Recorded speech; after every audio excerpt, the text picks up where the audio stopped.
Labdien! Labdien! Mums ir tāds svarīgs jautājums. Jautā. Ko mēs jūsu pusē varam darīt? Kā var atpūsties šeit? Jā, jūs esat ieradušās pareizi. Es jums visu izstāstīšu un varam arī sākt atpūsties šeit. Tad ejam iekšā. Jā, varam iet. Rādiet ceļu. Lubāna Mitrāja informācijas centrs ir burvīgs namiņš lielākā Latvijas ezera Lubāna krastā.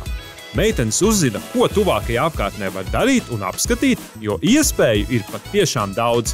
Taču, kā redzat, nolēmušas izklaides sākt jau šeit.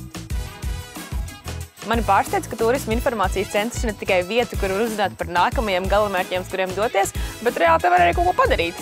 Pie mums ir ļoti iecienīta aktivitāte vērot putnus, tāpēc jums esmu iedevusi binokļus. Viņus var vērot gan tepat no tiltiņa, gan dodoties ar laivu izbraucienā. Jā, to mēs varētu. Jā, noteikti ar laivu. Kurā ir tu? Noskaidrosim, kad būsim tur. Labi, dodamies. Dodamies! Protams, drošība pirmajā vietā. Meitenes uzvelk vestas un kāpj laivā. Niki iekāp laivā pa vidu, tātad viņa arī airē. Es patiesībā sen nebiju airējusi, bet nekāda vaina. Taču rokas nogura mazliet, jā.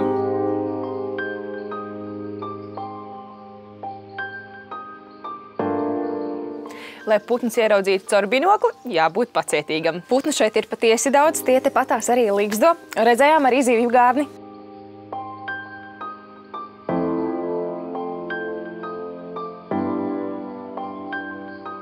Supi ir bez maksas, tas, man liekas, ir forši arī ģimenēm. Šeit esot kādi 7-8, tā kā visa ģimene droši var iepazīt ezeru. Tāpatās arī ir ekskursijas gida pavadībā apkārt ezeram. Vēl mums ir orientēšanās spēle un vēl var palikt pie mums arī pa nakti.